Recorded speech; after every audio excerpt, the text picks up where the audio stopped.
ചെമ്പകം പൂക്കുന്ന താഴ്വരയിൽ ഭാഗം 17. ബാഗിൽ നിന്നും മീര അരിയുണ്ടിയെടുത്ത് ഇത് സാറിന് തരാനായി വല്യമ്മ തന്നയച്ചതാ എന്ന് പറഞ്ഞ് കാർത്തിക്കിന് കൊടുത്തു. കാർത്തിക് മൂടി തുറന്നതും ആഹാ, അരിയുണ്ടയാണല്ലോ, നല്ല മണം, അമ്മയുടെ ഫേവറേറ്റ് ഐറ്റം ആണ്. വല്യമ്മയുടെ എൻ്റെ സ്പെഷ്യൽ താങ്ക്സ് പറയണേ.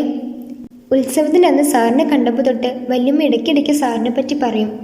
ആൺകുട്ടികളില്ലാത്തത് കൊണ്ട് വല്യമ്മയ്ക്ക് മക്കളുടെ പ്രായത്തിലുള്ള ആൺമക്കളോട് ഒരു പ്രത്യേക ഇഷ്ടമാണ്. വല്യമ്മയോട് പറയൂ, വല്യമ്മയുടെ സ്വന്തം മോനെപ്പോലെ തന്നെ എന്നെ കണ്ടോളാൻ. മീരയോട് സംസാരിക്കുന്നതിനിടയിൽ ഒരു കാലി ഓട്ടോറിക്ഷയെ കാർത്തിക് തടുത്തു നിർത്തി. മീര വന്നതിൽ എനിക്ക് ഒത്തിരി സന്തോഷം. വല്യമ്മയോടും എൻ്റെ സ്നേഹാന്വേഷണം പറയണം. എന്നാൽ മീര പൊയ്ക്കോളൂ, നമുക്ക് നാളെ കാണാം. കാർത്തിക് പറഞ്ഞു. ശരി, നാളെ ലൈബ്രറി വെച്ച് കാണാം എന്ന് പറഞ്ഞ് മീര ഓട്ടോയിൽ കയറിപ്പോയി. മീര പോയതും കാർത്തിക് ബൈക്കെടുത്ത് തൻ്റെ ഹോസ്റ്റൽ മുറിയിലേക്ക് പോയി. അരിയുണ്ട മുറിയിൽ വെച്ച് തിരിച്ചു കോളേജിലേക്ക് കാർത്തിക് വന്നു. പ്രോഗ്രാം ഹാളിലെത്തിയതും മീര ടീച്ചർ പോയോ സാറേ? സതീഷ് ചോദിച്ചു. ഹാ, പോയി. കാർത്തിക് സാറേ, ഡ്രാമ സൂപ്പറായിരുന്നു എന്ന് പറഞ്ഞ് ജെസി ടീച്ചർ അങ്ങോട്ടേക്ക് വന്നു. താങ്ക് യു ടീച്ചറേ, കാർത്തിക് പറഞ്ഞു. പിന്നെ സാറേ, മീര ടീച്ചർ സാറിൻ്റെ ഫ്രണ്ടാണെന്നല്ലേ പറഞ്ഞത്? പക്ഷെ ടീച്ചർ അങ്ങനെ വെറുമൊരു ഫ്രണ്ട് മാത്രമാണെന്ന് ഞങ്ങൾക്ക് തോന്നുന്നില്ലല്ലോ. ജെസി ടീച്ചർ അർത്ഥം വെച്ചുകൊണ്ട് പറഞ്ഞു. അതെന്താ നിങ്ങൾക്ക് അങ്ങനെ ഒരു തോന്നൽ? കാർത്തിക് ചോദിച്ചു. അതൊക്കെ അങ്ങനെയാണല്ലേ സതീഷ് സാറേ. എന്തായാലും ടീച്ചർ അടിപൊളിയാണ് കേട്ടോ, ജെസി ടീച്ചർ പറഞ്ഞു. പിന്നെ ടീച്ചർ സൂപ്പർ അല്ലേ? സതീഷും ശരിവെച്ചു. നിങ്ങൾ എല്ലാവരും കൂടി ഓരോന്ന് പറഞ്ഞുണ്ടാക്കല്ലേ, മീര എൻ്റെ നല്ല സുഹൃത്ത് മാത്രമാണ്, കാർത്തിക് പറഞ്ഞു. ആദ്യം എല്ലാവരും അങ്ങനെ തന്നെയാണല്ലോ പറയുക. നല്ല സൗഹൃദങ്ങളിൽ നിന്നാണല്ലോ നല്ല പ്രണയങ്ങൾ ഉണ്ടാകുന്നത്, ജെസി ടീച്ചർ പറഞ്ഞു. എൻ്റെ പൊന്നു ടീച്ചറെ, അതൊരു പാവം ടീച്ചറാണ്, അതിനെ വിട്ടേക്ക്, കാർത്തിക് പറഞ്ഞു. അത് ശരി, പിന്നെ സാറ് വല്ല ദുഷ്ടകളെയാണോ കല്യാണം കഴിക്കുക? ജെസി ടീച്ചർ പറഞ്ഞത് കേട്ട് കാർത്തിക്കും സതീഷും ചിരിച്ചു. എന്തായാലും നൈസ് സെലക്ഷൻ ആണ് കേട്ടോ എന്ന് പറഞ്ഞുകൊണ്ട് ജെസി ടീച്ചർ മേക്കപ്പ് റൂമിലേക്ക് പോയി. സാറേ, ജെസി ടീച്ചർ പറഞ്ഞപ്പോൾ എനിക്കൊരു സംശയം, നിങ്ങൾ ഫ്രണ്ട്സ് മാത്രമാണോ? സതീഷ് ചോദിച്ചു. കാർത്തിക് സതീഷിനെ നോക്കി ചിരിച്ചു.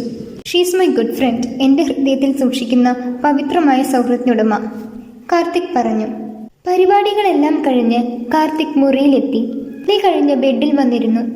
മീര കൊടുത്ത അരിയുണ്ടിയുടെ പാത്രം എടുത്തു തുറന്നു.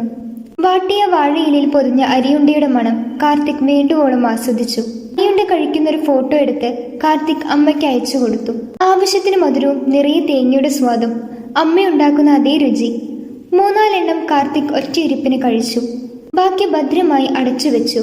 ചെറിയൊരു തലവേദന തോന്നിയ കാർത്തിക് മേശപ്പുറത്തിരിക്കുന്ന ഒരു കുപ്പിയിൽ നിന്നും കുറച്ച് തൈലമെടുത്ത് നെറ്റിയിൽ പുരട്ടി.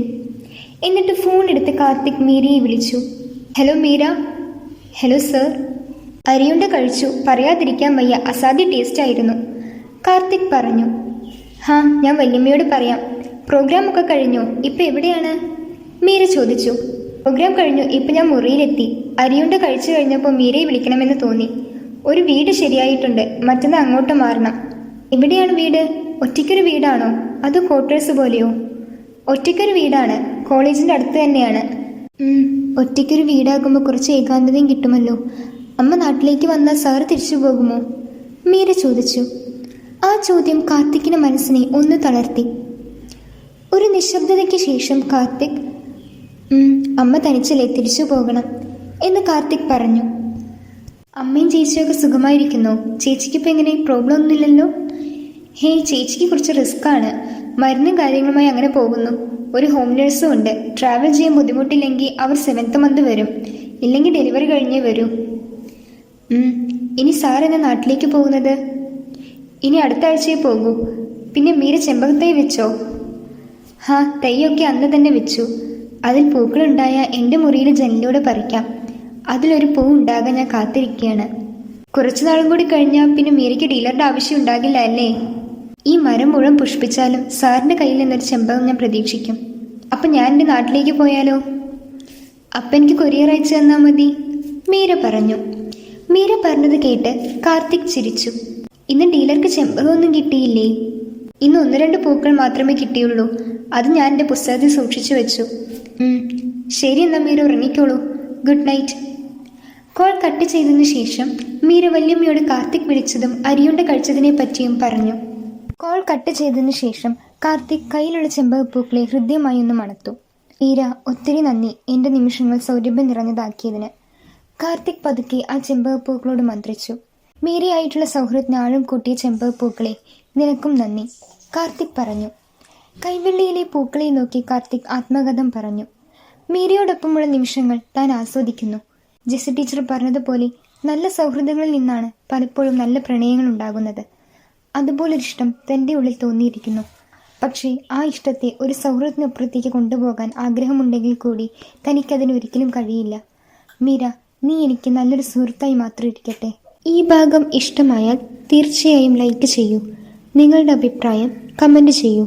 കൂടുതൽ വീഡിയോസിനായി ഈ ചാനൽ സബ്സ്ക്രൈബ് ചെയ്യൂ.